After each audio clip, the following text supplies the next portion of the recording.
Olá pessoal, tudo bem? Eu sou Natália Souza, enfermeira sanitarista e vim hoje diminuir um pouquinho desse medo, que a galera tem da Banca CESP-Sebrasp voltada, para o concurso EBSER. Ou seja, as questões que eu vou discutir hoje são voltadas para o concurso EBSER aqui no site Rômulo Passos e o tema de hoje é a Lei 8080. Vocês vão ver que não tem dificuldade nenhuma em responder uma questão da CESP. Então, vocês têm que trabalhar, a cabecinha de vocês, lembrar que vocês estudaram, lembrar que vocês têm um material de boa qualidade, para que vocês gabaritem a parte de legislação do SUS. A Banca CESP-Sebrasp exige do candidato uma leitura mais refinada, porque muitas vezes o texto da lei, eles só fazem modificar, até trocar, dentro de oração, trocar a ordem das frases. E isso requer o quê? Muita atenção, um bom português, uma boa interpretação. Lembrando que, mesmo que ele não coloque ao pé da letra, ao pé da lei, vamos dizer assim, vocês, se têm o conhecimento, não precisam temer, até porque vocês vêm estudando. Então, venham comigo na nossa revisão para o concurso EBSER, voltado para a Banca CESP-Sebrasp. Lei 8.080 de 1990. Primeira questão. Vamos lá. Analise o enunciado da questão abaixo e assinale se ele está certo ou errado. Expressa a Lei 8.080 que a universalidade de acesso aos serviços de saúde, como o princípio do SUS, é entendida como o conjunto articulado e contínuo das ações e serviços preventivos e curativos, individuais e coletivos, exigidos para cada caso, em todos os níveis de complexidade do sistema. A lei expressa essa afirmativa, só que não é o conceito de universalidade. O conceito de universalidade é o acesso de todos. Esse conceito que a banca colocou é o conceito de atendimento integral, certo? Então, fiquem atentos a esses trocadilhos que a banca faz, Então, vocês vão encontrar esse conceito lá no artigo 7º da Lei 8.080, onde tem a integralidade, e vocês podem comparar que a universalidade não traz esse conceito. Então, fizeram um trocadilho entre os conceitos de universalidade, que é um princípio doutrinário, e a integralidade, que também é um princípio doutrinário do SUS, juntamente com a equidade. Lembrando que a equidade não está no texto da lei. Logo, a nossa assertiva nossa questão está errada. Segunda questão. Analise o enunciado da questão abaixo e assinale se está certo ou errado. Nos termos da Lei 8.080, os serviços de saúde do SUS da rede própria ou conveniada ficam obrigados a permitir a presença, junto à parturiente, de um acompanhante de livre indicação pela parturiente durante todo o trabalho de parto, parto e pós-parto imediato. Corretíssima. Mas vou fazer algumas observações aqui. Lembrando que, dentro da nossa lei orgânica, dentro, na verdade, do arcabouço jurídico do SUS, desde a Constituição, mais precisamente no artigo 99, fica claro que a assistência à saúde é livre, no nosso país, e também que, quando houver insuficiência de recursos para dar um atendimento integral à comunidade, o SUS poderá, é uma possibilidade, recorrer à iniciativa privada. E essa ação deve ser em caráter complementar, através de contratos e convênios. Toda instituição privada que venha fazer parte do SUS, ela deve seguir os preceitos do SUS, tá bom? Então, por isso que traz que o Serviço Único de Saúde, na sua rede própria, que é a rede pública de saúde, ou conveniada, que é aquela contratada em caráter complementar, deve seguir também os preceitos da Lei 8.080. Então, toda vez que vocês encontrarem rede própria associando a rede conveniada ou contratada e sendo o marco jurídico do SUS, vocês podem marcar como correto essa associação, porque é permitida a contratação, o SUS poderá contratar em caráter complementar. Lembrando que há uma preferência das instituições filantrópicas e sem fins lucrativos. Então, a questão está certa. Outra observação para vocês é em relação aqui, período de trabalho de parto, parto e pós-parto imediato. Tá certinho, que a banca pode trazer é um pós-parto mediato, que é um pouco mais para frente, não é? Que não é dentro do hospital, que é algo que tem um período maior depois do parto. Então, fiquem atentos. É durante todo o trabalho de parto, pós-parto, parto e pós-parto imediato. E essa, né, a escolha da pessoa que vai ser acompanhada, né, que a parturiente vai acompanhar, é da escolha dela, e fiquem atentos que pode ser de qualquer sexo, mas para isso não acontece na vida real, não importa. O que importa para a prova é o pé da lei, né, a letra da lei. Logo, aqui nós temos uma questão correta, que vocês vão encontrar lá nos subsistemas, né, de que versam os artigos 19. Então, questão 2, correto. Vamos lá. Questão 3. De acordo com as disposições da Lei 8.080, o conjunto de ações e serviços de saúde prestados por órgãos e instituições públicas federais, estaduais e municipais, da administração direta e indireta e das fundações mantidas pelo poder público constitui o SUS. Prevê ainda que a iniciativa privada poderá participar do SUS em caráter suplementar para tudo. A questão vem toda correta, tá? Inclusive, a parte inicial até constitui o Sistema Único de Saúde, é o artigo 4º da Lei 8.080, que traz, como eu costumo falar, o conceito de SUS. Mas aqui tem uma observação.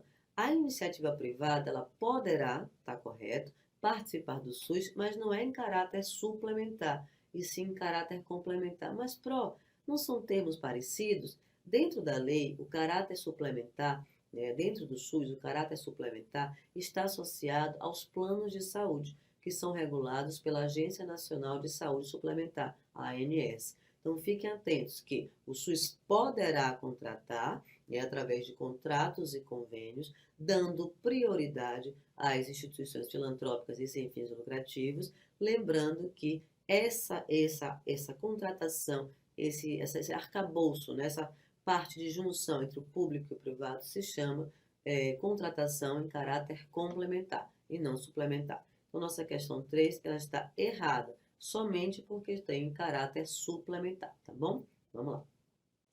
Então, vamos à nossa questão 4. Acerca da Lei 8.080, que regulamenta o SUS, julgue os itens a seguir. Originalmente, a Lei 8.080 não inclui o subsistema de atendimento e internação domiciliar. Ele foi objeto de nova lei, editada apenas em 2002. Então, prestem atenção. No texto original da lei, ela não trazia os subsistemas, é o que eu chamo dos artigos 19 com as letrinhas. Logo, em 2002, esses subsistemas foram inclusos. Então, se vocês pegam a lei, podem abrir, né, a Lei 8.080, e vocês vão ver que a inclusão dos subsistemas é através de uma nova lei que não precisa vocês memorizarem, precisa só vocês saberem que isso acontece depois, né, do texto da lei original. Vou dar outro exemplo. O mesmo aconteceu com o novo princípio do SUS, lá no artigo 7º da Lei 8.080. O inciso 14, que é o novo princípio do SUS, também foi incluído por uma nova lei, que vocês não precisam memorizar, mas tenham a ideia de que originalmente não existia e que a lei vai sendo ajustada ao que a gente vai tendo, né, de avanços dentro do Sistema Único de Saúde, até para que possa ajustar a legislação da saúde à nossa realidade. Então, nossa questão está correta, porque afirma que a Lei 8.080 originalmente não inclui o subsistema. Questão 5. Considerando a legislação do setor saúde, em especial o capítulo da saúde na Constituição e na Lei 8.142, julgue os itens subsequentes. Observe, a CESP sempre coloca o enunciado e traz 2 ou 3 questões. Então, eu não coloquei questão da Lei 8.142, porque o nosso bloco é da Lei 8.080, mas eu separei uma questão que é da Lei 8.080. A Lei 8.080 foi elaborada após a Lei 8.142 e produz maior detalhamento de itens relacionados ao modelo de atenção para tudo.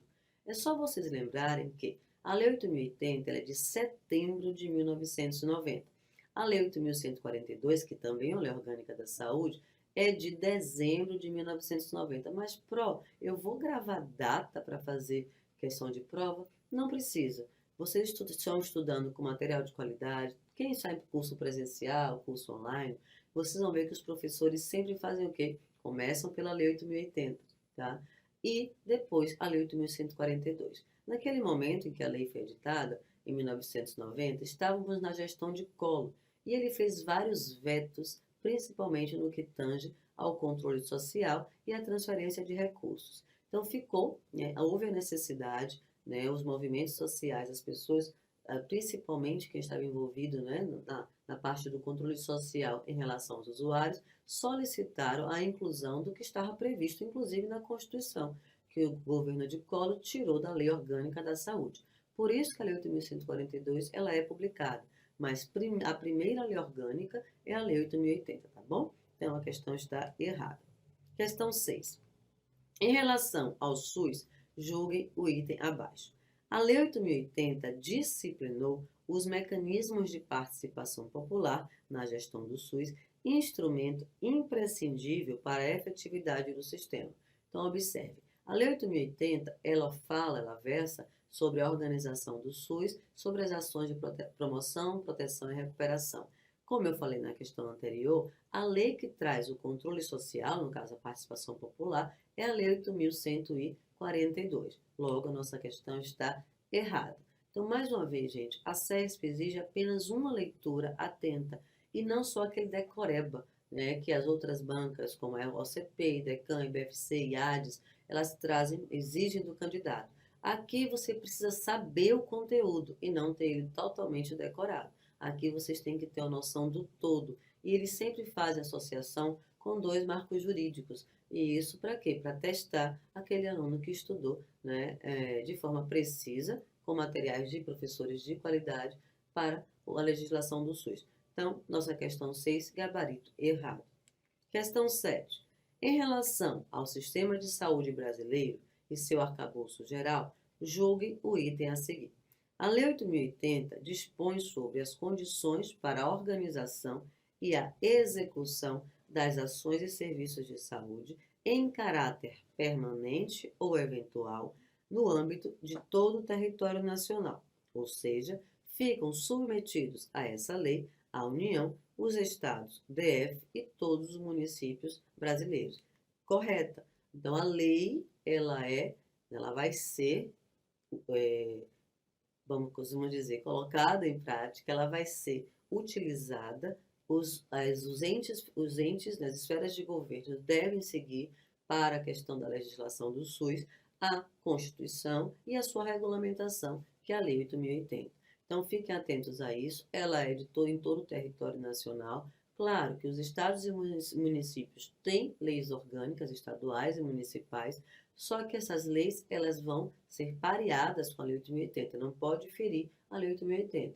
Essa questão de ter leis estaduais e municipais é para trazer, né, a lei um pouco mais para as condições, para a situação loco-regional, que é quando a gente, né, adequa, né, a legislação à condição loco-regional, ou seja, as características de cada estado e de cada município, mas não podendo ferir a característica, no caso, a nossa lei orgânica da saúde. Então, ela deve ser respeitada e cumprida, né, em todo o território nacional. Essa questão está correta. Questão 8. A omissão na referida lei sobre a possibilidade de os municípios estabelecerem consórcios intermunicipais gerou práticas as mais díspares no sistema, o que motivou recente projeto de lei específico sobre o tema. Falso.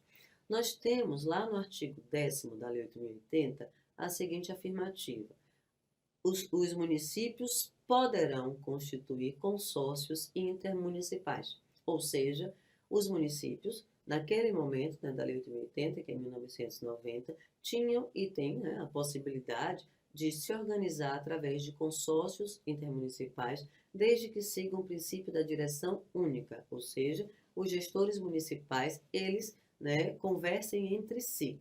Mas, esses consórcios são o que a gente chama hoje de regiões de saúde? Não. Estudar lei significa a gente voltar um pouquinho ao passado. Então, nossa cabeça aqui está em 1990. Então, naquele momento, a lei não omite. A lei ela deixa claro que é permitida aos municípios, existe uma possibilidade de organização em consórcios intermunicipais, tá bom? Então, nosso gabarito está errado. Questão 9. Em relação ao sistema de saúde brasileiro e o seu arcabouço legal, julguem o item a seguir. De acordo com o artigo 23 da Lei 8.080, não é permitida a participação de empresas ou de capitais estrangeiros na assistência direta ou indireta à saúde. Essa questão está errada. Eu preciso que vocês lembrem do seguinte: de acordo com a Constituição, lá no artigo 199, ainda consta, como é vedada a participação direta ou indireta de empresas e capitais estrangeiros na assistência à saúde do país, salvo em casos previstos por lei. Mas em 2015, houve uma alteração na Lei 8.080, no seu artigo 23, que passa a ser permitida essa participação de empresas e capitais estrangeiros na assistência à saúde do país. Lembrando que o que vocês precisam saber é olhar a questão como um todo. Qual é o marco jurídico que a questão traz? Se é a Constituição, a participação de capitais estrangeiros, empresas e capitais estrangeiros, será vedada. Se for de acordo com a Lei 8.080, como é essa questão, ela é permitida. Então, essa questão está errada por quê? Porque afirma que, de acordo com a Lei 8.080, não é permitida. Só uma observação, essa questão foi adaptada pelo autor, no caso por mim, para que a gente ajustasse para explicar a vocês essa pegadinha, essa possível pegadinha de prova, tá bom? Então vamos lá, questão 10. Com relação ao sistema de saúde brasileiro e o seu arcabouço legal, julguem o item a seguir. Verbas da União, dos estados, do DF e dos municípios participam do financiamento das ações e dos serviços de saúde que integram o SUS. É só lembrar, gente, tudo no SUS vai ser compartilhado entre as esferas de governo. Então, a gestão, o financiamento, tudo é compartilhado. O que significa isso? Cada um vai fazer a sua parte para alcançar o objetivo comum, que é melhorar a assistência à saúde, melhorar o acesso e melhorar a qualidade de um SUS para todos. Então, toda vez que falar em gestão, em financiamento, vocês lembram que é de responsabilidade de todas as esferas de governo. Além disso, se vocês esquecerem disso, existe o quê? Aquele valor percentual de contrapartida de cada esfera de governo que tem que tirar da sua receita própria. No caso da União, 15% no mínimo, no caso dos estados, 12% no mínimo, e no caso dos municípios, 15% no mínimo. Isso está descrito lá no artigo 98 da nossa Constituição. Então, lembre-se, tudo no SUS é articulado, compartilhado entre as esferas de governo, principalmente o financiamento, porque além de receber recursos da Seguridade Social, no caso, através do Fundo Nacional de Saúde, todas as esferas devem utilizar também recursos próprios para as ações e serviços de saúde. Então, nossa questão está correta.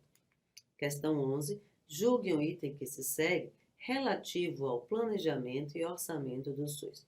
É permitida a destinação de subvenções e auxílios a instituições prestadoras de serviços de saúde com finalidade lucrativa, desde que aprovado pelo respectivo Conselho de Saúde. É errada, é vedada a destinação de subvenções ou auxílios a instituições prestadoras de serviços com finalidade lucrativa, ou seja, o SUS não pode tirar dinheiro público e injetar recurso público na rede privada, tá certo? Nem em caráter complementar.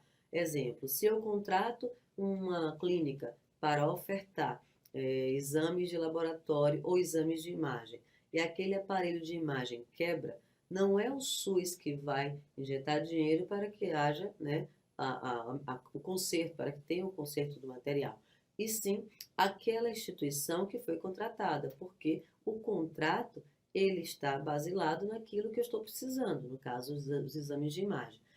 Eu estou falando de uma hipótese da rede complementar.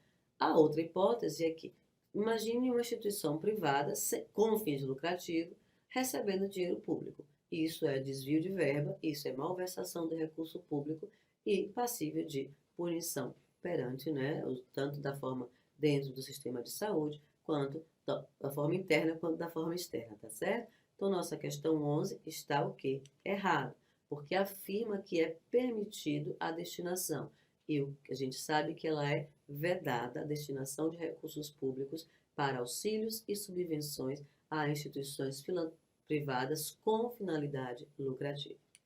Questão 12. Julgue o item que se segue relativo ao planejamento e orçamento do SUS.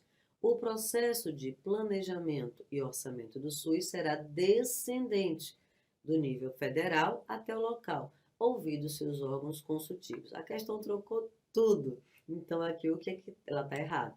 A questão, o que que poderia estar aqui para estar certo?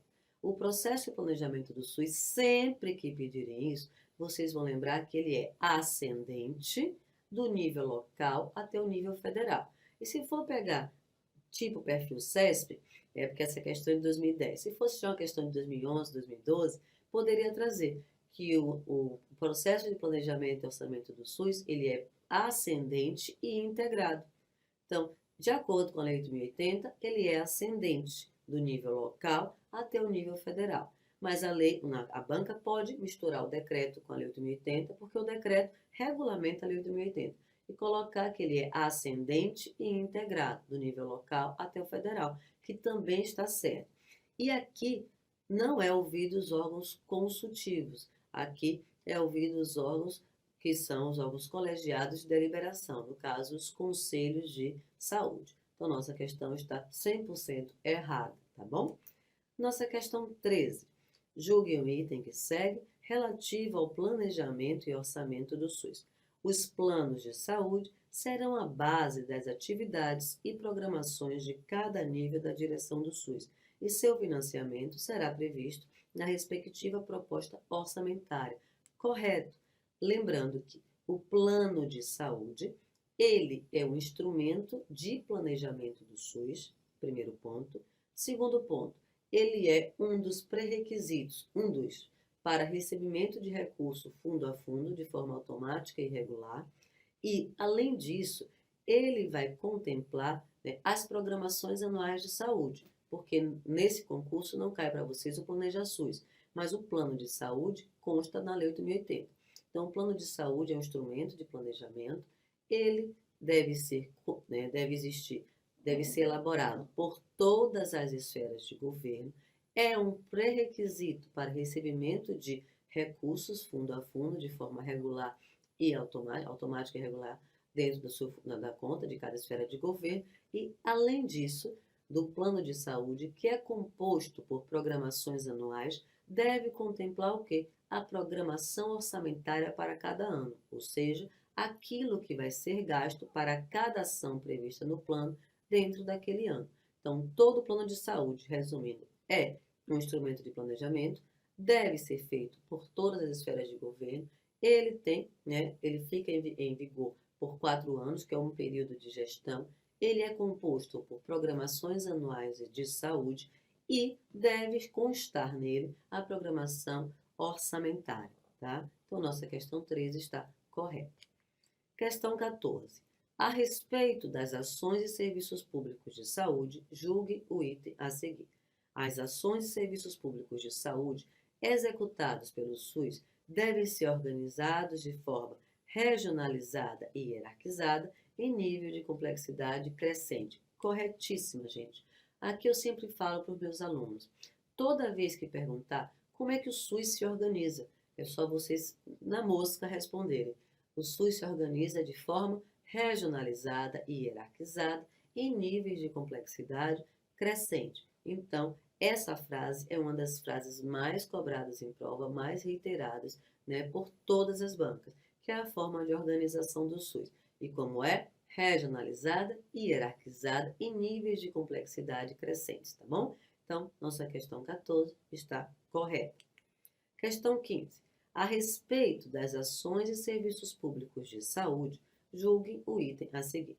As ações e serviços públicos de saúde não são considerados de relevância pública, podendo sua execução ser feita diretamente ou por terceiros e também por pessoa física ou jurídica do direito privado. A questão estaria certa se não estivesse aqui que a saúde não é de relevância pública. Claro que é. desde lá do artigo 97 da Constituição, que traz que a saúde é de relevância pública e, por esse motivo, ela deve ser regulamentada, fiscalizada e controlada. E sua regulamentação não tem como afirmar que a saúde não é de relevância pública. Tanto é que nós temos uma seção dentro da Constituição Federal que versa apenas da saúde. E nós temos leis orgânicas que regulamentam esses artigos constitucionais. Então, sempre, gente, a saúde é de relevância pública. O resto da frase está correto, mas vocês sabem que, estando uma parte errada, a questão é considerada toda errada, tá bom? Então, questão 15, errada.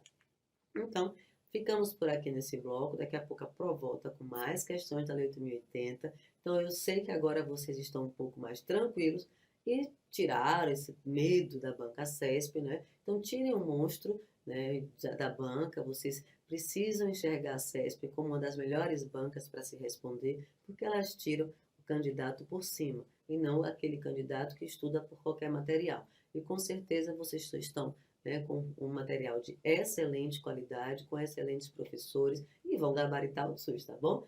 Eu quero ouvir de vocês depois os depoimentos, as marcações, que vocês fecharam a prova de SUS. E quando tiver certeza, marquem. Não fiquem com medo, não. Isso é autoestima, isso é segurança. Se vocês estudaram, tem que ter segurança, tá certo? Então, beijos, até daqui a pouco no próximo bloco. Tchau, tchau.